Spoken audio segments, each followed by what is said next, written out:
తెలియకుండా సంవత్సరం అయిపోయింది. ఆఖరి ఆదివారంకి దేవుడు మనల్ని నడిపించుకొని తీసుకొచ్చి ఆయన సన్నిధిలో కూర్చోబెట్టాడు. సంవత్సరం పాటు ఆయన మనల్ని భరించి సహించి సంవత్సరం చూసి ఆఖరి రోజున కూడా మనల్ని కూర్చోపెట్టాడు. ఒకసారి హల్లెలూయా చెప్దామా? దేవునికి స్తోత్రం ఆ విషయంలో. సంవత్సరం పాటు అనేకులు ఉండుండరు, సంవత్సర కాలం అంతా ఉండుండరు. ఈ ఆదివారం ఎవరో చనిపోయి ఉంటారు, దేవుడి దగ్గరికి వెళ్ళిపోయి ఉంటారు ఎవరో. మనల్ని కూర్చోపెట్టాడంటే ఇంకేదో సరి చేసుకోవాల్సిన విషయాలు మనలో ఇంకా ఉన్నాయి, బాగు చేసుకోవాల్సిన విషయాలు ఉన్నాయి.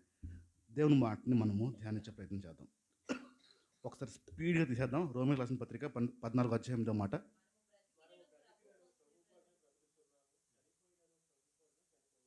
మన బ్రతికినా చనిపోయినా ఒక్కసారి మీ మనస్సాక్షిని అడగండి, ఈ సంవత్సరంతో నిజంగా దేవుని కోసం బ్రతికేవని? సంవత్సరం అంతా దేవుని కోసం బ్రతికేవా? చావాల్సి వస్తే దేవుని కోసం చావడానికి రెడీ అయ్యావా? ఉందా? సంవత్సరం దాటి మాట్లాడుతున్నాం. ఇది 74వ వారం. ఇదే మాటను ధ్యానిస్తూ 74వ మాట, 74 వారాలు సంవత్సరం దాటిపోయి మాట్లాడుతున్నాం. నిజంగా దేవుడి కోసమే జీవించావా? నిజంగా దేవుడి కోసం మరణానికి సిద్ధపడ్డావా? 12:1-3 రోమీయులకు రాసిన పత్రిక. కాబట్టి సహోదరులారా, పరిశుద్ధము సజీవ యాగముగా మీ శరీరాల్ని ఆయనకి సమర్పించుకొని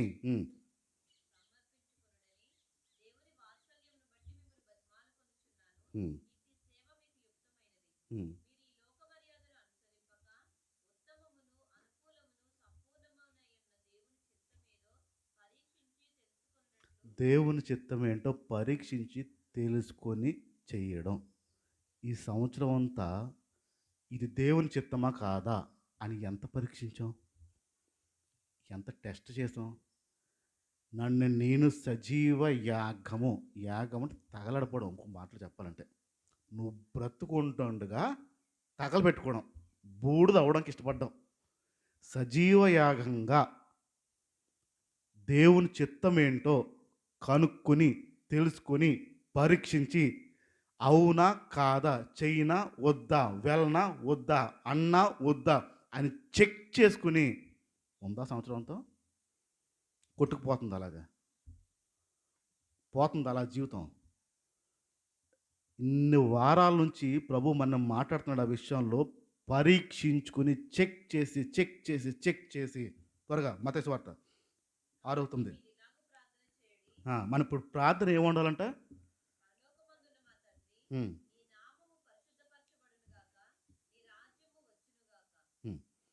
ఇక్కడ మాట్లాడుతుంది.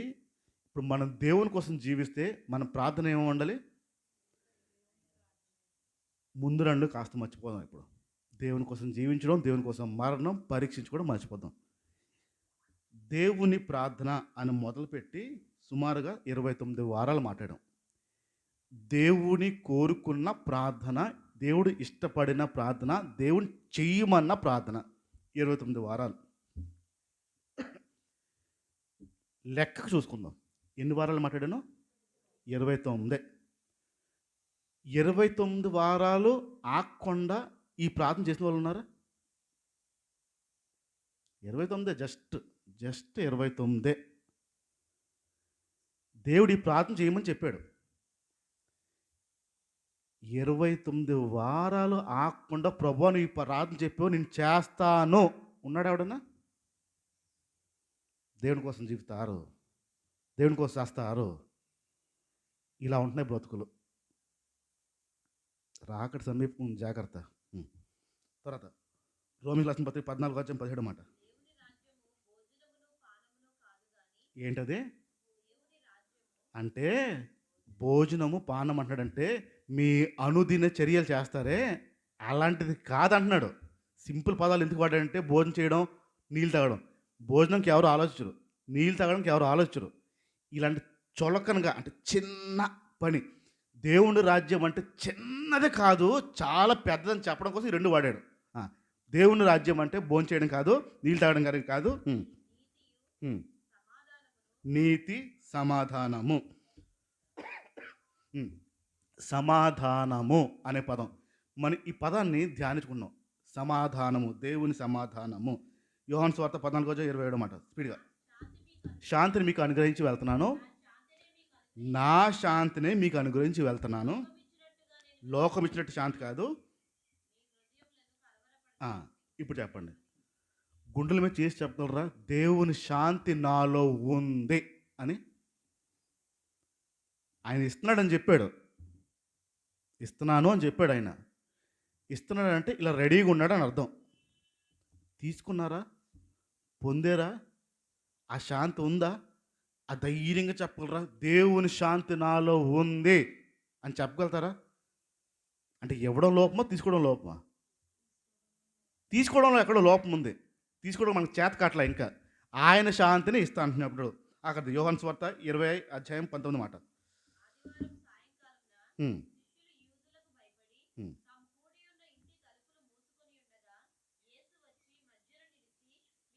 మీకు సమాధానము కలుగును గాక. శిష్యుల హృదయం అంతా కలవరంతో నిండి ఉంది, భయంతో నిండి ఉంది, ఆందోళనతో నిండి ఉంది. ఏమవుతుందో జీవితం అని భయాలతో ఉన్న టైంలో మీకు సమాధానము కలుగునగాక అన్నాడు. ఆ రోజు కలిగిన సమాధానం వాళ్ళు చచ్చే వరకు వదలలేదు. ఏ భయాలతో అయితే ఆ శిష్యులు ఉన్నారో ఆ రోజు ప్రభు మాట్లాడిన మాట, మీకు సమాధానం కలుగునుగాక అన్న మాట ఎంత ధైర్యాన్ని తీసుకెళ్ళిందంటే, చంపుతే చంపు అని చెప్పేంత ధైర్యాన్ని తీసుకెళ్ళింది. ఇలా కాదు, రివర్స్లో నాకు సిలువేయి అనేంత ధైర్యాన్ని తీసుకెళ్ళింది. ఇంత ధైర్యం ఎందుకు వచ్చి ఉంటుంది? దేవుని సమాధానం ఉంటే చావును కూడా ఎదిరించగలుగుతారు.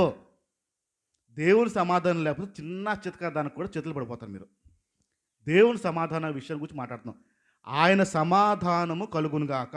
కొంచెం ఇంకా ముందుకు వెళ్ళి ప్రయత్నిద్దాం. యెషయా గ్రంథము 9:6 మాట. యెషయా గ్రంథం 9:6 మాట.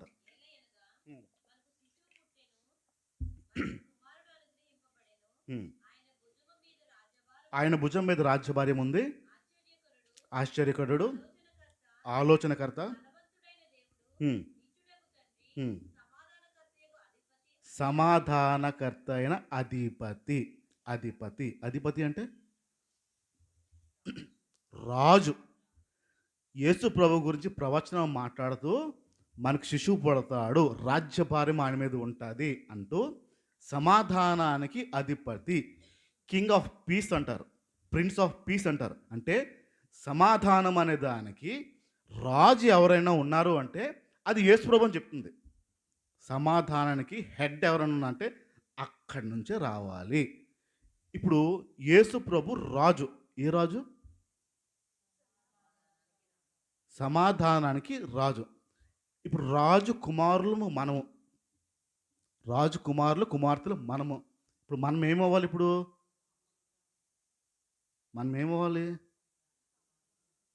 రాజుగారు సమాధానానికి కర్త అయితే కుమారులు ఏమవ్వాలి? వారసులు ఎలాగ ఉండాలి? సమాధానకర్తలు అవ్వాలి మనము, లేదా?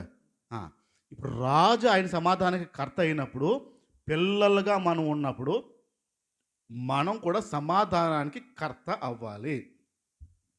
ఈ సమాధానము అనే పదానికి మీకు సింపుల్గా చెప్తాను, సింపుల్ వాడుక భాషలో. శాంతి, శాంతి, శాంతి, మనశ్శాంతి.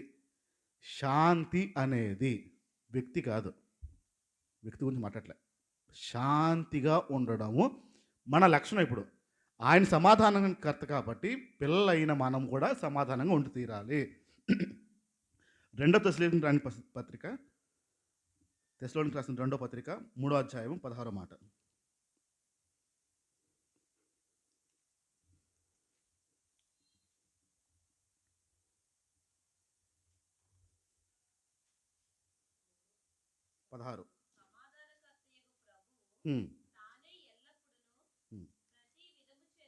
సమాధానకర్త అయిన ప్రభు తానే ఎల్లప్పుడూ, అప్పుడప్పుడా, అప్పుడప్పుడా, ఎల్లప్పుడూ, ప్రతి విధము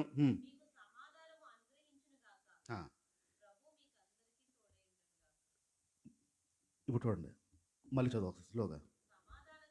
సమాధానకర్త అయిన ప్రభువు తానే ఎల్లప్పుడూ ప్రతి విధము చేతను మీకు సమాధానం అనుగ్రహించును గాక.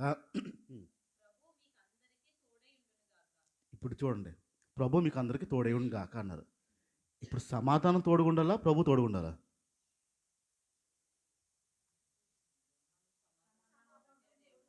అది ఇప్పుడు దేవుడు తోడుగుండాలంటే ఏం చేయాలి? ఇప్పుడు సమాధానంగా ఉంటే దేవుడు తోడుకుంటాడు, అల్లరి ఉంటే ఉండడు. అల్లరి ఉంటే ఉండడు అని అర్థం. సమాధానం లేనితనం ఉంటే దేవుడు ఉండడు అని అర్థం. సమాధానకర్త అయిన దేవుడు మనతో ఉండాలంటే మీరు ముందు సమాధానంగా ఉంటే అప్పుడు ప్రభు మీకు తోడుకుంటాడని అర్థం. అసమాధానంతో ఉండి, మనశ్శాంతి లేకుండా ఉండి, గొడవలతో ఉండి, కయ్యాలతో ఉండి, వివాదాలతో ఉండి ఇలా ఉంటే దేవుడు మీకు తోడుగా ఉండడం అర్థం. సింపుల్. ఇంకా మాటలేదు దాంట్లో.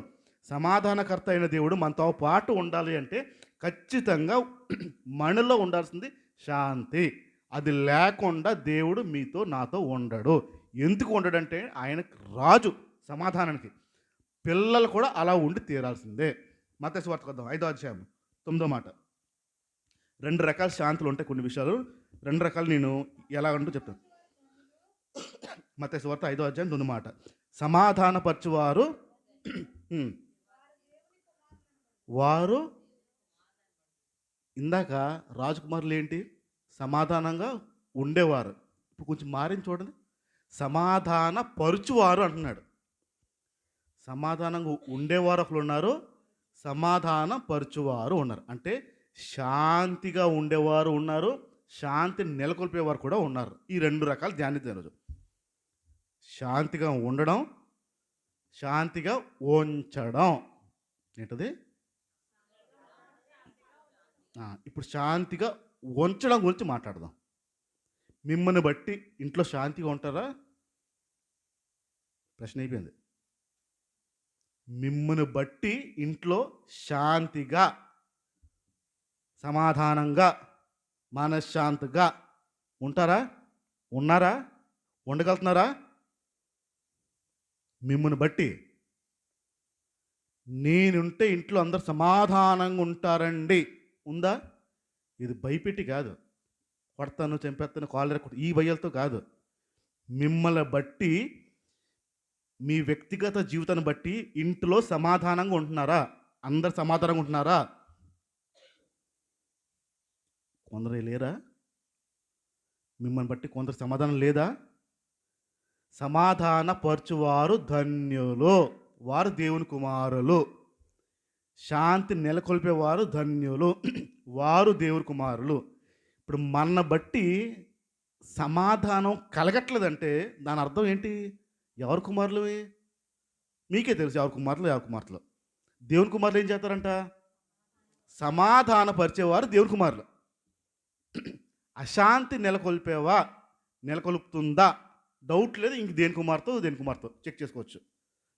ఈ సమాధాన పరిచేవారు చేసే పనులు, అంటే సమాధానం లేకుండా చేసేవారు. సమాధానం పరిచేవారు ధన్యులు అన్నారు కదా. సమాధానం లేకుండా చేసేవారు ఏం చేస్తారో వాళ్ళ గుణగణాలు ఏంటి నేను చెప్పుకుంటూ వస్తాను. కొన్ని మాటల్లోనే చెప్తాను, కొంచెం అర్థం చేసుకోవడానికి ప్రయత్నించండి. ఇంట్లో కుటుంబంలో పెద్ద కోడలు ఉంది. పెద్ద కోడలు మరిది గారికి ఎప్పుడు నుంచో పెళ్ళి అవ్వకపోతుంటే ఆఖరికి ఎట్టకేళ్ళకి పెళ్ళి అయ్యింది. వచ్చింది తోటకోడలు తోటికోడలు గారు వచ్చారు. తోటికోడలతో వచ్చిన తర్వాత పెద్ద కోడలు చిన్న కోడలు మామూలుగా మాట్లాడుకొని అన్నీ మంచి చెడ్లు, అత్తయ్య గారితో ఇలా ఉండాలి, మాయ గారితో ఇలా ఉండాలి, ఇలా చేయాలి అన్నీ వివరాలు చెప్పేస్తుంది. సరే అక్క అని మాట్లాడుతుంది. అయిపోయింది. ఒక నెల అయిన తర్వాత చిన్న కోడలు గారు వాళ్ళ ఆయనకి ఏదో వండుతుంటే ఈవిడ అన్నది, పెద్ద ఆవిడే, మరిది గారు అలా అంట తినరు, ఇది వేయకూడదు అని చెప్పి అన్నది అలా ఆయన గురించి. ఎందుకంటే ఎప్పటి నుంచో వదినమ్మే కదా మరి చాలా చేస్తుంది. మరిది గారికి అలా తినరు, అది వేయకలే, వదిలేలే అని అంటే వెంటనే ఈవిడ కోపం వచ్చేసి, మా ఆయనకి ఏం పెట్టాలో మాకు తెలుసులే, నువ్వు నోరు మూసుకుని ఉండు అనేసింది. డైరెక్ట్గా అక్క నువ్వు మా ఆయన విషయంలో కలవ చేసుకోక అనేసింది. పెద్ద ఆవిడ కదా, వయసు అయింది కదా, కొంచెం అనుభవం వచ్చింది కదా, నోరు మూసుకుని ఉంది, ఏం మాట్లాడలేదు. సరే పోన్లే నీకు ఎలా కావాలో అలా ఉండలే అమ్మ అనేసి వచ్చి ఇంకెప్పుడు కలర్ చేసుకోలేదు. ఒక వారం అయిన తర్వాత మనసులోకి వెళ్దా మాట? వెళ్తుంది కదా. అది బయటకు వస్తారు కదా ఫ్రీ అవుతారు. లోపల ఉంటే ఫ్రీ అవుతారు, బయటకు వస్తారా? అందరికి తెలుసు. బయటకు వస్తే ఫ్రీ అవుతారు. మందు అదే. ఆగి ఆగి ఆగి వారం తర్వాత వాళ్ళ అమ్మగారికి ఫోన్ చేసింది. మామూలుగా అన్నానమ్మా, ఎందుకో అది మరిది గారు తినరా అని ఒక్క మాట అనగానే, అక్క నువ్వు మా విషయంలో కలర్ చేసుకోక మా ఆయనకి ఏం పెట్టాలో తెలుసని డైరెక్ట్గా పుసుకొని ఒక మాట అనేసింది అన్న. అమ్మగారు నువ్వేమన్నావు అన్నది. నేనేం అనలేదమ్మా అన్నాను. ఏ అన్నది అమ్మ. ఎంత చిన్నది కదా, తెలియదు కదా, తొందర ఎక్కువ ఉంటుందిలే అమ్మా అన్నాను. నువ్వు కాబట్టి నేనైతే అసలు అన్నదండి. నేనైతే అసలు అన్నది. ఇప్పుడు కూతురు చేత కానితనంలా చూస్తుంది. ఏంటిది? ఏ క్రైస్తవులే, వాక్యం వినవలే. డైలాగ్ ఏమొచ్చిందంటే అమ్మగారిది, నువ్వు కాబట్టి అదే నేనైతేనా అన్నది. సమాధానపరిచే మాట, సమాధానం కూల్చే మాట ఇది. డైలాగ్ ఎలా ఉంటుంది ఇప్పుడు? కూతురు అనగానే ఏమనిపిస్తుంది? అమ్మకేమో ఇది చేత కానితనంలో అనిపిస్తుంది మౌనంగా ఉండడం. అర్థం అవట్లేదు వాక్యం. నేనైతే నా అంటుంది సీనియర్ క్రిస్టియన్. నేనైతే నా అని ఏం నేర్చుకుంటుందో మరి తెలియదు, వాక్యం ఏం వింటుందో తెలీదు. కూతురికి రెచ్చగొడుతుంది ఇప్పుడు. సమాధానపరచువారు ధన్యులు, వారు దేవుని కుమారులు.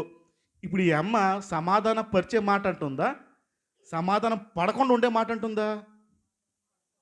సమాధానం పడకుండా ఉండే మాట అంటుంది. దేవుని కుమారులు ఏం చేయాలి? సమాధానపరిచే మాటలు మాట్లాడాలి. రెండో డైలాగ్ చెప్తాను. రెండో డైలాగ్ మీరు వాడుంటే మీరు ఎవరి కుమారులు మీకు తెలిపోద్ది. ఏ ఉప్పు కారం తింటలే? ఉప్పు కారం తింటే ఏమొస్తుంది? రోషం పోరసం వస్తుంది. ఉప్పు కారం తింటలే, చీమునిత్తురు లేదు, రెచ్చగొట్టే ప్రయత్నాలు ఇది. ఒక మనిషిని గొడవకి, ఒక మనిషిని కయ్యానికి, ఒక మనిషిని డైలాగ్ అన్న నువ్వు అసలు ఆ సమాధానం ఉండడానికి వీల్లేదు అని దుర్మార్గంగా రెచ్చగొట్టే ధోరణి ఇది. బైబిల్ చెప్తుందేమో సమాధానపరచాలి, వారు ధన్యులు. దేవుని పిల్లలైతే ఖచ్చితంగా గొడవలు రేపరు, డైలాగులు కొట్టరు. ఇది ఇతరులకి రేపేది. సీమునిత్తరు లేదేట్రా నీకు తల్లి అనే మాట నేను చెప్తున్నాను, ఇవేం కొత్తవి కాదు. తల్లి కొడుకుంటున్న మాట, ఏ సీమునిత్తరు లేదేట్రా నీకు, ఉప్పు కారం తింటలే, అలాగున్నావే. ఇలాంటి మాటలతో రెచ్చగొట్టి సమాధానాలు లేకుండా చేసే వారిని ఏ కుమారులు ఉన్నాలో మీరు ఆలోచుకోండి. మూడో చెప్తున్నాను, అలాగ నోరు మూసుకుని ఉంటావే, మాట్లాడు మాట్లాడు మాట్లాడు. ఏ నోరు మూసుకుని ఉన్నావే? ఏ ఏ ఏ ఏంటో తెలియదు, ఈ బాధ ఏంటో తెలీదు, ఏం ప్రయత్నిస్తారో తెలీదు, ఏం చెప్పించాలనుకుంటారో తెలీదు. గొడవ అవ్వాలి, రచ్చ అవ్వాలి, మనశ్శాంతులు కూలిపోయే వరకు మనశ్శాంతిగా ఉంటారు. ఏది ఎప్పుడు చెప్తున్నాను? గొడవ అవుతున్నప్పుడు అవతలోడు మౌనంగా ఉండడం అనుకుందాం. అవతలది ఉంటుందా చూద్దాం. అవతలది మౌనం ఉందాం అనుకుందాం కాసేపటికి. అవతలోడు మాట్లాడకుండా ఉంటే, యువతలోడు గొడవ పడతా ఉంటే, మాటలు అంటే మౌనంగా ఉండి చూస్తూ ఉంటే, ఈడు ఎలాగో సమాధానం కోల్పోయాడు, ఈడు ఎలాగో సమాధానం పరిచే స్థితిలో లేడు.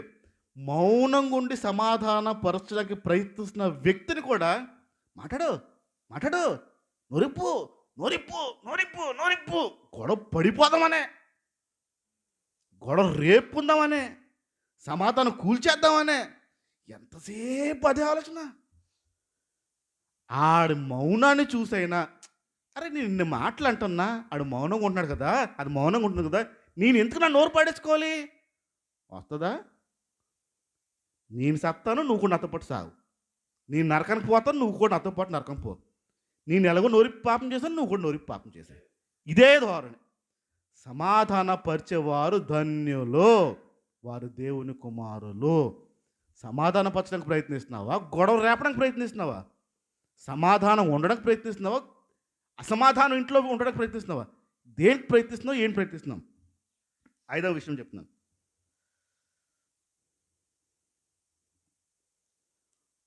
నాలుగో విషయం నాకు సంబంధించింది. నాలుగో విషయం, మనం ఊరుకునుంటే వారు రెచ్చిపోతారండి. మనము ఊరుకునుంటే వారు రెచ్చిపోతారు. అందుకే మనం ఏం చేయాలి? ఆ, మనం కూడా రెచ్చిపోలే. చెప్పే మాటలు, డైలాగులు అలాగా ఊరుకునుంటే వాళ్ళు రెచ్చిపోతారండి. ఊరుకుని ఉండకూడదు, రెచ్చిపోవాలి, రెచ్చిపోవాలి. ఏం విషం కుక్కుతారంటే మనుషులు, ఆడు ఎన్నన్నా నువ్వు ఊరికనే ఉండరా మౌనంగా ఉండు, అది ఎన్నన్నా నువ్వు ఊరికనే ఉండు మౌనంగా ఉండు అనేవాడు దొరకడు. అలా మరీ ఊరికి నెత్తికెక్కేద్దంట. కొడుక్కి సలహా ఇస్తుంది అమ్మ, ఒరే నువ్వు మరీ అలా ఊరుకుని ఉంటే నెత్తికెక్కేద్ది నీ భార్య చెప్తుంది తల్లి. విషం ఎక్కిస్తుంది లోపలికి. గొడవ పడండి, అసమాధానంగా ఉండండి, గొడవలతో ఉండండి, సమాధానం లేకుండా ఉండండి అని చెప్పి అసమాధానకర్త అయిన ఈవిడ లేపుతుంది. మరీ ఊరికి ఉంటే అంటారు నెత్తికెక్కేద్దంట. ఎలా ఎక్కుతారు నాకు తెలియదు. అవుద్దా? మెడరిగిపోదు. నెత్తికెక్కేస్తారంట. ఊరుకుంటే నెత్తికెక్కేద్ది. ఏం పాపమో ఏటో మరి అర్థం అవుతుంది. ఆరో విషయం చెప్తాను. ఐదో విషయం, అలా నోట్లో బెల్లం ముక్క పెట్టినోడిలాగా, ఏంటది, అలా నోట్లో బెల్లం ముక్క పెట్టిన చూసావు మరి, నోట్లో బెల్లం ముక్క ఉన్నట్టు అలా నోట్లో బెల్లం ముక్క పెట్టుకునేవాళ్ళగా ఆడు సమాధానానికి ప్రయత్నిస్తున్నాడు తల్లి. నోరెప్పకుండా, నువ్వు అనుకున్నాను బెల్లం ముక్కే నోట్లో పెట్టుకుని చెప్పించుకుంటా, నోరెప్పకుండా సమాధానంగా ఉండమని బైబిల్ చెప్పింది కాబట్టి సమాధానంగా ఉండడానికి ప్రయత్నిస్తున్నాడు. ఆడిని రెచ్చగొట్టి పాపం చేయించాక డైలాగులు కొడితే తప్ప రెచ్చిపోరు మనుషులు. ఎందుకంటే తెలుసు వాళ్ళకి ఏది కొడితే, ఏ డైలాగ్ కొడితే రెచ్చిపోతారో తెలుసు, ఏది కొడితే ఏ డైలాగ్ వస్తే వాళ్ళు నోరిప్పుతారో తెలుసు. అలాంటి పదాలు వాడుతూ అలా నోట్లో బెల్లం పెట్టిన వాడిలాగా, బెల్లం మొక్క పెట్టిన వాడిలాగా, అంటే టక్కని మాట్లాడేలాడు, టక్కని గొడవ పెట్టేసుకోవాలి. అది కదా. సమాధానం పరచడానికి ప్రయత్నిస్తున్నామా, గొడవలు రేపడానికి ప్రయత్నిస్తున్నామా? ఎవరి తాలూకా ఇప్పుడు మనం? దేవుని తాలూకా, దయ్యం తాలూకా? సమాధానంగా ఉండడానికి ప్రయత్నిస్తున్నావా, గొడవలు రేపడానికి ప్రయత్నిస్తున్నావా? ఏడవది, ఆరోది, ఒట్టప్పుడు ఓ మాట్లాడతావు కదా, పదం ఏంటిది, ఒట్టప్పుడు బాగా ఓ మాట్లాడతావు కదా, ఇప్పుడు సమాధానం చెప్పని, ఇప్పుడు సమాధానం చెప్పని. తప్పు చేసి వచ్చాడో తప్పు చేసి వచ్చిందో అండి, నిలతీస్తారు మీరు. నిలతీస్తారు, నిలబెట్టి నిలతీస్తూ ఉంటారు. నిలదీసినప్పుడు అవతల వ్యక్తి మౌనంగా ఉన్నాడు. తప్పు చేసిన తర్వాత మీరు అడుగుతూ ఉంటే ఆ వ్యక్తి మౌనం ఉన్నాడు. దాని అర్థం ఏంటి? తప్పు ఒప్పుకున్నాడు లేదా? మన సాటిస్ఫాక్షన్ ఎక్కడ ఉంటుంది? సంతృప్తి. ఆడు చెప్తేనే, ఆడు ఒప్పుకుంటేనే, నేను తప్పు చేశానులే అని ఒప్పుకుంటేనే. ఏదో ఒక చిన్నపాటి గొడవలు ఒట్టప్పుడు మాట్లాడతావు కదా, ఇప్పుడే నోరు లేకట్లేదే, నోరు లేకట్లేదే, మీ అమ్మ లేదనా గొడవ. వాళ్ళు ఉన్నప్పుడు నోరు, వాళ్ళ అమ్మ ఉన్నప్పుడు చాలా బాబు చాలా స్ట్రాంగ్ ఉండి అరుస్తాడంట వాళ్ళ అమ్మ ఉన్నప్పుడు. ఎందుకు? అత్తగారు మాయగారు ఉన్నప్పుడు కోడలు కొంచెం అణిగి మణిగి ఉంటుంది. అత్తగారు ఉన్నారో తెలిసిపోద్ది, మాయగారు ఉన్నా తెలిసిపోతుంది అని. ఆ అత్తగారు మామగారు లేనప్పుడు ఈవిడ రెచ్చిపోతుంది, అమ్మగారు. ఇప్పుడు ఈయన తగ్గిపోయాడు. ఉన్నప్పుడు ఓ మాట్లాడతావు కదా, ఇప్పుడు ఏమైంది నోరు? ఇప్పుడు నా టైం, నా టైం ఇప్పుడు. వాళ్ళు లేరు, రెచ్చిపోవచ్చు. గొడవలు పడడానికి, గొడవలు రేపడానికి ఏ మనిషి, ఏ మనస్సాక్షితో జీవిస్తున్నాం అండి? గొడవలు రేపడానికి ప్రయత్నించద్దు. ఏడో విషయం, ఇంకెన్నాళ్ళు అలా నోరు మూసుకుంటావు? ఎన్నాళ్ళు నోరు మూసుకుంటావు? మాట్లాడవా? అడగవా? తేల్చవా? తెంపవా? చెప్పవా? ఈ పదాలతో రెచ్చగొడతారు. ఎన్నాళ్ళ నోరు మూసుకుని ఉంటావు? ఒక తల్లి కొడుకుతో అడుగుతుంది, ఎరా ఎన్నాళ్ళు ఇంకా అడగవా, తేవా, నువ్వు అడిగి తేకపోతే ఇంక అవ్వదు, అడిగి తేకపోతే అవ్వదు. వాళ్ళు అలాగే ఉంటారు. నువ్వు నోరు మూసుని ఉంటే నువ్వు చేతకానోళ్ళలాగే ఉంటావు, వెళ్ళి అడుగు అంటుంది. ఏంటో తెలుసా, కట్నం డబ్బుల్లో 50,000 మిగిలిపోయాయంట. 2 పిల్లలు పుట్టిన తర్వాత కూడా వదలలేదు వాళ్ళ అమ్మ. పెళ్ళయి 2 పిల్లలు పుట్టిన తర్వాత కట్నం డబ్బుల్లో తండ్రికి, పెళ్ళికూతురు తండ్రి 50,000 సర్దలేకపోతే, అది ఇవ్వలేకపోతే 2 పిల్లలు పుట్టిన తర్వాత వాళ్ళ అమ్మ రెచ్చగొడుతున్న మాట, ఇంకా నోరు ఇప్పపోతే అవ్వదు, చేతకానోళ్ళు చేసేస్తారు నిన్ను, ఇప్పటికీ ఇప్పపోతే అవ్వదు అవ్వదు అవ్వదు. కొడుకు ఏం చేశాడంటే, వదిలేండిలే మా అయ్యగారు అని చెప్పాడంట మాట. వాక్యం ఎక్కువైపోయి, భక్తి ఎక్కువైపోయి, భక్తులు ఆ రోజుని వదిలేండిలే మా అయ్యగారు 50,000కే ఉందని చెప్పాడంట. మళ్ళీ ఇప్పుడు అడగగలుగుతాడా? అడగలేడు. తల్లికి ఆ విషయం తెలియదు. ఓ తినేస్తుంది. 2 పిల్లలు వచ్చిన తర్వాత దేవునికి స్తోత్రం అంటే తల్లి చచ్చిపోయింది కొన్ని వారాలకి. సంతోషకరమైన వార్త ఏంటంటే, తల్లి చచ్చిపోయింది. హార్ట్ అటాక్ వచ్చి మంచం మీద ఉన్నట్టు అలా ఉండిపోయింది. కొడుకు బాధపడాలో ఆనందపడాలో తెలియని పరిస్థితి అది. నన్ను రెచ్చగొట్టే నా తల్లి లేదని అలా, డబ్బుల విషయం వదిలేశారని అలా ఏం తెలియదు, ఎటు కాని పరిస్థితి. ఈ రెచ్చగొట్టే ధోరణి దేవుని దగ్గర నుంచి వచ్చే పనులు కావు.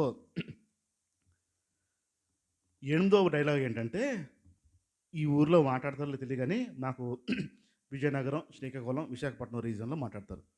గట్టిగా ఇచ్చేలేపోయావా,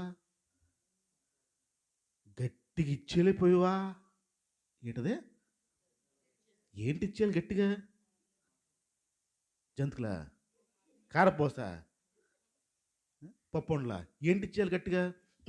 నేను విశాఖపట్నం వచ్చిన తర్వాత ఈ పదం విన్నాను. గట్టిగా ఇచ్చాను రాడికే అన్నాడు. ఏంటి ఇచ్చావు గట్టిగా అని అడిగాను. వార్నింగ్, డోసు, గట్టిగా ఇచ్చారండి. అలాంటి వాళ్ళకి ఉండుకోకూడదు అంటారనరా. రెచ్చగొట్టేవాళ్ళు, మిమ్మల్ని రెచ్చగొట్టేవాళ్ళు ఊరుకోద్దండి, గట్టిగా ఇచ్చేయాలి అలాంటి వాళ్ళకి. గట్టిగా, ఎంత గట్టిగా మరి తెలీదు, గట్టిగా ఇచ్చేయాలని చెప్తారు. మెత్తగా ఉండిపో అని ఎవడు చెప్పడండి. రాతి గుండె తీసి మాంసపు గుండె ఇస్తానని బైబిల్ చెప్పింది. బాబు మాంసపు గుండె ఉందంట, మెత్తగా ఉండాలంట, మెత్తగా ఇచ్చేయి ఉంటుందా, మెత్తగా ఉంటుందా. గట్టిగా ఇచ్చేనే వాళ్ళే, గట్టిగా ఇచ్చేసే వాళ్ళకే అలాంటి సలహాలు వస్తాయి. గట్టిగా ఇచ్చేసే ఊరికే అలాంటి సలహాలు, అలాంటి మాటలు వస్తాయి. నాకు ఇన్ని సంవత్సరాలు నాకు ఎవడో ఇలా డైలాగ్ కొట్టలే. అన్నా నువ్వు ఊరుకోకన్నా, గట్టిగా ఇచ్చానా అన్నోడు ఎవడు లేడు. ఎందుకు ఇచ్చి ఉండడు, ఎవరు కాబట్టి. మనం ఇచ్చామనుకోండి ఇస్తారు, ఖచ్చితంగా అలాంటి సలహాలే ఇస్తారు. మనం ఊరుకో బుద్ధి అయ్యేటప్పుడు సపోర్ట్ దొరికింది కదా, గట్టిగా ఇచ్చేమని సపోర్ట్ వచ్చింది కదా. ఈ సపోర్ట్లు తీసుకుంటాం, బైబిల్ సపోర్ట్ తీసుకోవాల్సింది బైబిల్ సపోర్ట్. బాబు వద్దు, దేవుడు గట్టిగా ఇవ్వద్దు అన్నాడు, గట్టి తినమన్నాడు తప్ప ఇవ్వమని చెప్పలేదు. ఈ డైలాగ్ ఎక్కడ వచ్చినప్పుడు. 10వ విషయం, 9వ విషయం క్షమించండి. ఊరుకోక, ఏంటది చెప్పండి గట్టిగా, మళ్ళీ గట్టి చెప్పండి. నువ్వు మాత్రం ఊరుకోక, ఇగో నువ్వు ఊరుకుంటే నేను ఊరుకోను, ఇలానే మాటలు. వీళ్ళు ఊరుకోద్దు అంటారు, కాగా నువ్వు ఊరుకుంటే నేను ఊరుకోనంట. ఇటు సంబంధమే లేదు. నిన్ను ఫుల్గా రెచ్చగొట్టేసి, నిన్ను ఫుల్గా పొగెట్టేసి, మంట పెట్టేసి ఆడు వెళ్ళిపోతాడు. ఆడు ఊరుకోకాని రెచ్చగొడితే వచ్చేసి ఆ రాగానే పడిపోవడం ఇంక మీదకి. ఇలాగ సమాధానం పరుతున్నావా, సీల్చేస్తున్నాం ఇలాగా పీసులు కింద. ఊరుకోక అని మీరన్నా, ఊరుకోక అని మిమ్మల్ని ఎవరన్నా ఖచ్చితంగా సమాధాన పరిచేవాళ్ళు మీ దరిదాపులో లేరని అర్థం. మీ వల్ల సమాధానం పడట్లే, అక్రమమే విస్తరిస్తుంది, ఇంకా అసమాధానమే విస్తరిస్తుంది. ఇంకా సమాధాన పరిచేవారు ధన్యులు, వారు దేవుని కుమారులు. వారు ఇలాంటి మాటలు మాట్లాడరు. అలాగంటే నువ్వు ఊరుకోకవే ఇలాంటి పదాలు ఎవరు వాడరు. వాడారంటే ఖచ్చితంగా గొడవలు రేపారే. 10వ విషయం ఏంటంటే, ఇంకెంతకాలం అలా ఉంటావు, ఇంకెంతకాలం ఎప్పుడు నుంచి చూస్తున్నావు, ఇంకెంతకాలము అని రెచ్చగొట్టమాట. ఎంతకాలం అండి? ఎంతకాలం మౌనంగా ఉంటారు? ఎంతకాలం ఉంటారు? చచ్చే వరకు మౌనమే. నీ లోపల నేను ఇంకెంతకాలం మౌనంగా ఉండాలని వచ్చిందా, అసమాధాన రేపే దురాత్మ వచ్చేసిందని అర్థం. దేవుని కుమారులు సమాధానపరిచేవారు. ఇప్పుడు ఈ సమాధానం పరచని ఈ మాటలు కనుక, ఈ డైలాగులు కనుక మీరు కొడితే మీరు సమాధానాన్ని పాడు చేసే వారిలో ఉన్నారు, జాగ్రత్త. రెండో భాగంకి వస్తున్నాను. రోమియోలు రాసిన పత్రిక 12వ అధ్యాయము. రోమియోలు రాసిన పత్రిక 12వ అధ్యాయము 8వ మాట.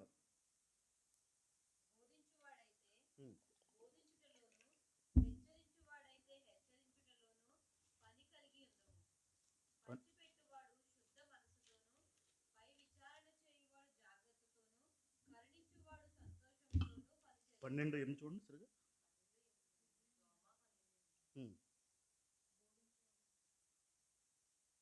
17 చూడండి.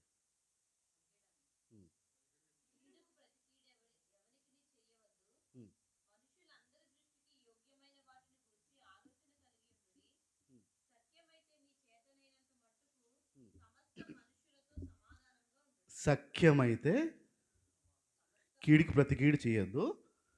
సఖ్యమైతే మీ చేతనైనంత వరకు సమస్త మనుషులకు సమాధానంగా ఉండండి. మళ్ళీ చదువు. సఖ్యమైతే అంటే సఖ్యమైతే అంటే ఏంటి? సాధ్యమైతే మీ చేతనైనంత వరకు సమస్త మనుషులతో సమాధానంగా ఉండండి. ఏ మనుషులతో? సమస్తమందరితోని సమాధానంగా ఉండండి. గొడవలు లేకుండా, అల్లరి లేకుండా, వివాదాలు లేకుండా, మనస్పర్ధలు లేకుండా అందరితోని సమాధానంగా ఉండండి. ఇది బైబిల్ చెప్తున్న మాట. ఒక పదం ఎందుకు యాడ్ చేసి నాకు అర్థం అవట్లేదు. సఖ్యమైతే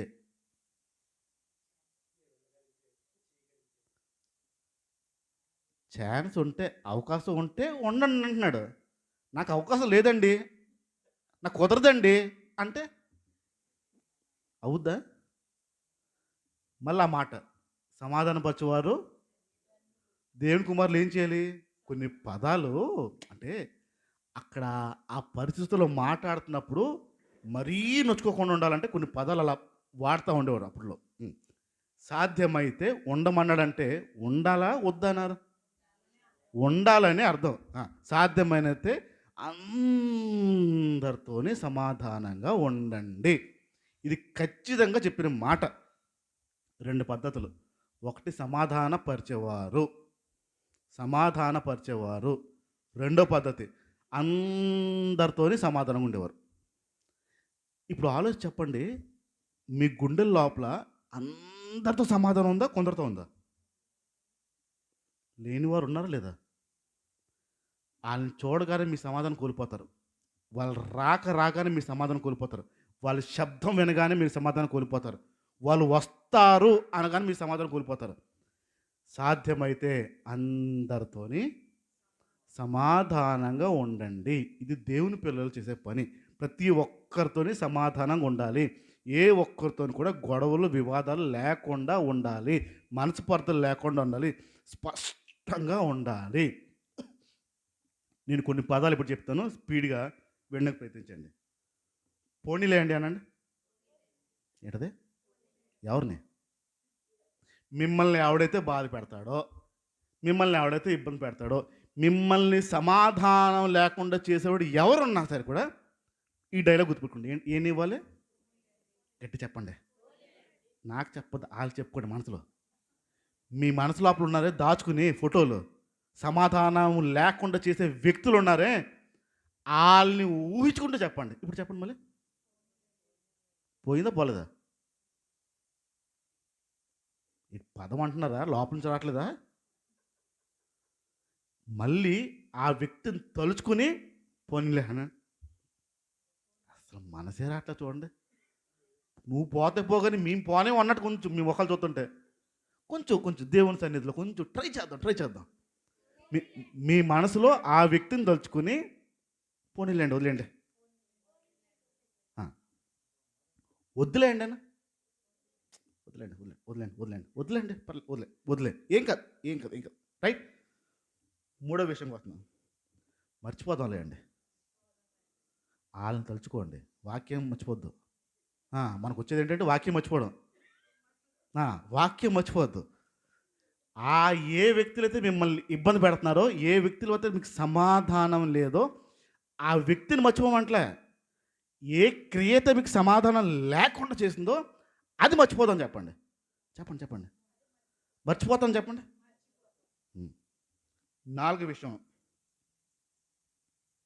అంటే అన్నేముందిలేండి, గట్టి చెప్పండి అమ్మా. ఒప్పుకున్నారా దేవుడు సహాయం చేస్తాడు మీకే. అంటే అన్నీ ఉండలేండి వాళ్ళు. ఐదోది తెలియక చేసి ఉంటారులే, గట్టిగా అంటలేదు మీరు. ఎవరు? మీ మనసులో ఉన్న దేవుళ్ళు గుడి కట్టారు కదా, వాళ్ళకి లోపల దాచి వాళ్ళు వాళ్ళు వాళ్ళు తెలియకుండా చేసి ఉంటారులే. ఆరోది అయింది, ఏదో అయిపోయిందని చెప్పండి. అయిపోయింది లేదా విషయం? ఏది మీకు ఏదైతే అసమాధానం కలిగించారో వ్యక్తులు, ఏదైతే ఇబ్బంది కలిగించారో వ్యక్తులు, దేనివల్లైతే మీకు సమాధానం లేకుండా ఉందో ఆ విషయం అయిపోయిందా లేదా? అందుకే అయిపోయిందని చెప్తున్నాను. అయిపోయిన దానికి వదిలేయండి, ఇంకా పట్టుకోవద్దు దాన్ని. దాన్ని పట్టుకున్న అసమాధానం కోల్పోయే పరిస్థితి వచ్చుకోవద్దు. అయిందేదో అయిపోయింది. ఆఖరిది ఏడో విషయం చెప్తున్నాను. అది నా పని కాదు, నా దేవుడి పని చెప్పండి. ఏ విషయమైతే వాళ్ళు మిమ్మల్ని ఇబ్బంది పెట్టారో దానికి బదులు ఇవ్వడం మీ పని కాదు. దానికి పగ తీర్చుకోవడం, ఆ వర్షంలో చదివితే దాని విషయం కూడా ఉంటుంది. ఆ పగ తీర్చుకోవడం మీ పని కాదు అది. ఆ తీర్పు తీర్చడం మీ పని కాదు అది. మీ పని కాని దాంట్లో మీరు వేలు పెట్టి మీరు సమాధానం కోల్పోవద్దు. ఖచ్చితంగా అది దేవుడి పని అండి, దేవుడు చూసుకుంటాడండి, వదిలేయండి అనే భావానికి రాకపోతే మీకులో సమాధానం ఉండదు. దేవుని మనశ్శాంతి మీలో ఉండదు. దేవుని మనశ్శాంతి ఉండాలంటే ఇవన్నీ వదలడానికి ప్రయత్నించాలి. వదిలి వదిలి వదిలి వదిలి వదిలి వదిలి వదలడానికే ప్రయత్నించాలి, వదలకుండా కుదరదు. యేసు ప్రభు దగ్గర రెండు ఆప్షన్స్ ఉన్నాయి. యేసు ప్రభు దగ్గర ఆయన్ని పట్టుకోవడానికి వచ్చినప్పుడు ఈయన దగ్గర ఉన్న ఒకడు వెళ్ళి చెవు నరికాడు. ఒక మాట అన్నాడు, ఒరే ఇంతగా తొందరపడుతున్నావు, నేను గనక పిలిస్తే నా దేవుడు నా తండ్రి సైన్యాన్ని పంపడు, తుక్కు రేపేడు అన్నాడు. కానీ పిలవలేదు. ఈయన ఆలోచన సమాధానంగా జరగాలి. ఇప్పుడు ఆలోచండి, ఈయన శిష్యుల్ని రెచ్చగొట్టి మీరు కూడా వెళ్ళండిరా అంటే సమాధానం ఉండదు, గొడవలు రేగా. ఏంటి ఒప్పున్నాడు? ఆయనకి సమాధానంగా ఉండడం ఒప్పున్నాడు. వాళ్ళకి ఏం కావాలో అది చేయడానికి ప్రయత్నించాడు. సిలువ మీద ఉన్నాడు, అందరు చంపుతున్నారు, రాళ్ళు చుట్టున్నారు, కొడుతున్నారు, పొడుస్తున్నారు. చనిపోయే ముందు కూడా తండ్రి వీరు ఏం చేస్తున్నారు వీళ్ళు తెలియదు, వీళ్ళు క్షమించండి అనిచాడండి. ఆ ఒక్క పదం అని ఉండకపోతే వారి మీదకి ఆ దోషం వచ్చేది. అక్కడ కూడా సమాధానాన్ని వెతకడానికి ప్రయత్నించాడు. మరణపు సమయంలో కూడా సమాధానాన్ని వెతుకుతున్నాడు. యేసు నమ్మిన వారు సమాధానకర్తలు, సమాధానపరచువారు. ఆఖరి ఒక వచనాన్ని మీకు చూపించి నేను ముగిస్తాను ఈ విషయాన్ని. మత్తయి సువార్త 5వ అధ్యాయం రండి.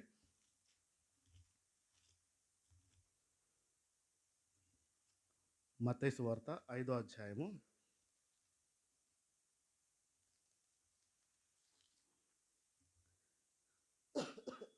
23వ మాట.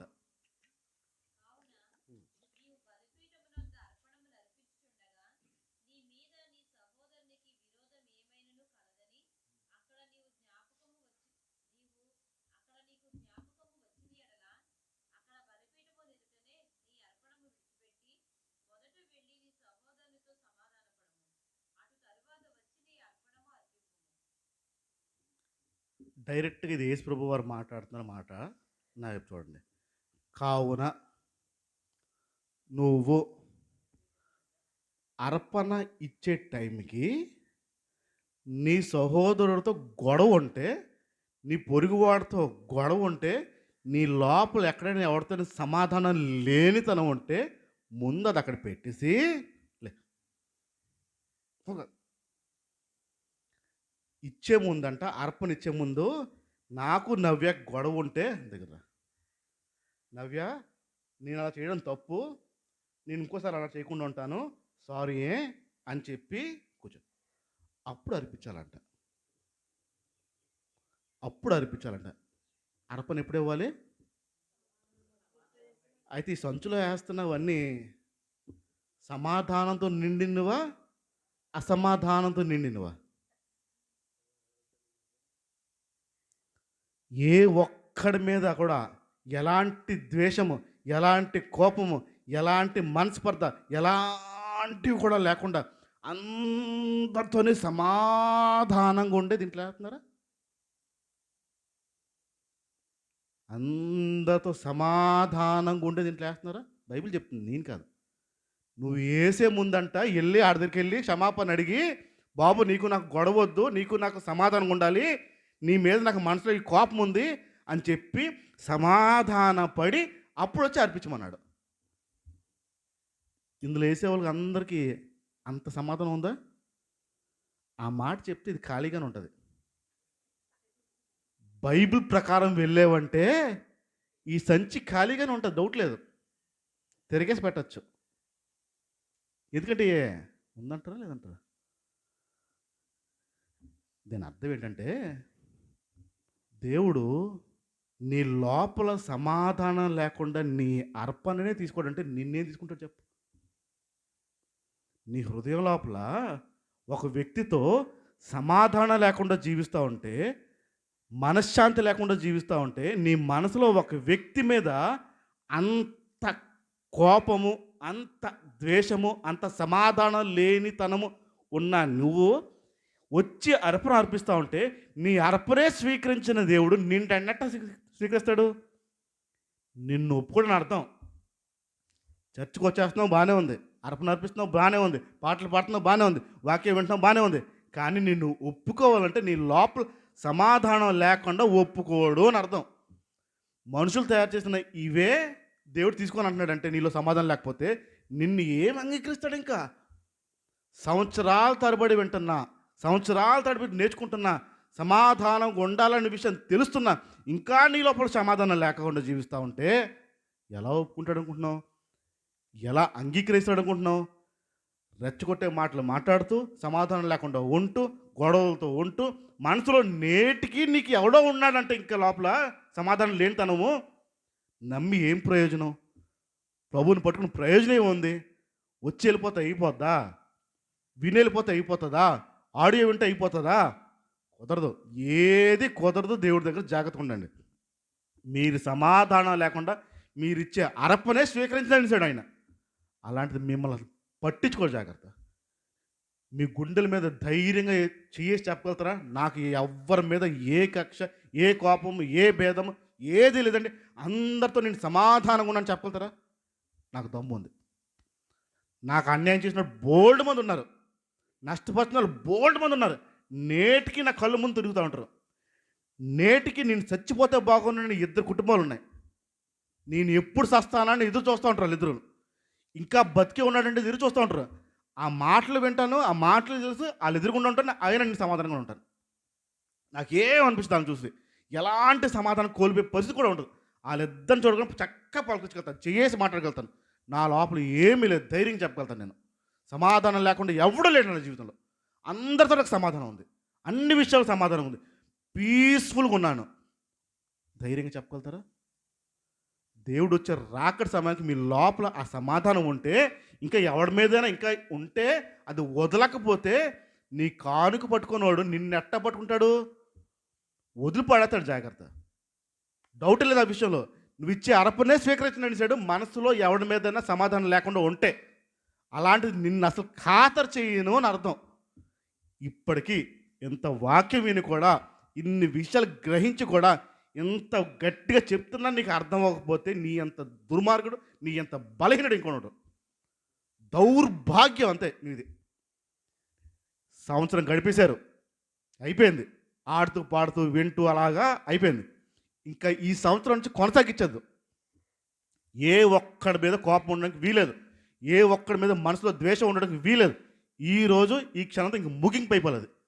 మనసు క్లియర్గా పెట్టుకొని స్పష్టంగా ఉంటూ నాకు ఎవరి మీద ద్వేషం లేదండి, ఇంకా పోయింది, నేను వదిలేశాను, సమాధానపరిచేవారు ధన్యులు అన్నారు, సమాధానంగా ఉంటూ సమాధానం పరుస్తానని చెప్పి ఒక తీర్మానం తీసుకుని వెళ్ళండి. ఆయన వచ్చే టైంకి ఎవడి మీదైనా ఒక్క ద్వేషం ఉంటే అది ఒక్క కారణం చాలు నిన్ను వదిలేయడానికి. ఆయన వచ్చే టైంకి నీ మనసులో ఏ కారణం చేత అయినా ఎవడి మీద సమాధానం లేకుండా జీవిస్తుంటే ఆ ఒక్క కారణం చాలు నిన్ను వదిలిపోవడానికి. జాగ్రత్త, ఆషామాషిగా తీసుకోవద్దు, ఈ చిన్న పదమే కదా అని చెప్పి నీ అర్పణ తీసుకోవాలన్న వాడు నిన్ను అసలు ముట్టుకోడు. జాగ్రత్త. ఇప్పటికైనా ఈ రోజైనా సమయం దేవుడు మనకిస్తున్నాడు. సమాధానం లేనితనం ఉంటే వదిలిపెట్టి వెళ్దాం. ఈరోజు కళ్ళు మూసుకుని ప్రార్థన చేద్దాం. ప్రభా, నీ మాట స్పష్టంగా చెప్తుంది, సమాధానకర్త, సమాధానం. కొన్ని వారాల నుంచి మీరు మాతో మాట్లాడుతున్నారు. ఇన్ని వారాల నుంచి మాట్లాడుతున్న మా హృదయం లోపల ఇంకా ఏదో వ్యక్తి ఉన్నాడు, ఎవరో ఉన్నారు మాలో ఇంకా. వారి బట్టి మేము సమాధానం కోల్పోతున్నాం, లేదా మేము అల్లరికి కర్తలు అవుతున్నాం. మేము అల్లరి చేస్తున్నాం, అల్లరి పనులు చేస్తున్నాం, రెచ్చగొట్టే మాటలు మేము మాట్లాడుతున్నాం. సమాధానకర్త ధన్యులు అని చెప్పావు, వాళ్ళు నీ కుమారులు అని చెప్పావు. ఇన్ని వాక్యాలు వింటున్న మాతో ఇంకా మా లోపల ఆ సమాధానం లేనితనం ఉంది. కొందరు వ్యక్తులతో లేదు, కొందరు కుటుంబాలతో లేదు, కొన్ని పరిస్థితుల మధ్య లేదు. నేటికి కూడా మా హృదయంలో గూడు కట్టుకుని వారిని సమాధి చేసి ఉంచాం మేము లోపల. వీళ్ళంటే మాకు పడదు, వీళ్ళంటే మాకు నచ్చదు, వీళ్ళంటే మాకు ఎందుకో అయిష్టము, వీరుంటే మేము రాము. లోపలి నేటికి అలాంటి ఆలోచనతో నిండి ఉన్నాం. ఇదిగో నువ్వు స్పష్టంగా చెప్తున్నావు, అర్పణ అర్పించాలంటే నా సహోదరుడితో ముందు నేను సమాధానం పడిన తర్వాత అర్పణ స్వీకరిస్తానని చెప్పావు. మా అభిప్రాయం ఏంటంటే మేము ఇచ్చేసామో దేవుడు ఓకే అంటాడని. మేము సమాధాన పడకుండా మా అర్పణే నువ్వు స్వీకరించినట్టున్నావు, మమ్మల్ని ఎలా స్వీకరిస్తావు? నేటి కాలంకి మేము ఇప్పటికీ కూడా నీ వాక్యం వింటూ కూడా మాలో ఇంకా ఆ సమాధానం లేనితనం మాలో ఉందంటే మా అంత దౌర్భాగ్యులు ఇంకోళ్ళు ఉండరేమో ప్రభా. నీ హెచ్చరికని మేము తీసుకుని ఇదిగో మా హృదయం లోపల ఆ గూడు కట్టుకుపోయిన ఆ వ్యక్తులు సమాధానం లేకుండా మేము క్షమించలేకుండా ఎవరైతే ఉన్నారో వారందరినీ క్షమించమని ప్రభాడుతున్నాం. మాలో నుండి తీసివేయండి, అది మేము మర్చిపోవాలి, వదిలిపెట్టాలి. మీరు ఎలాగైతే వారికి తెలీదు క్షమించండి అని చెప్పారో మేము కూడా అదే మనస్సాక్షి రావాలి.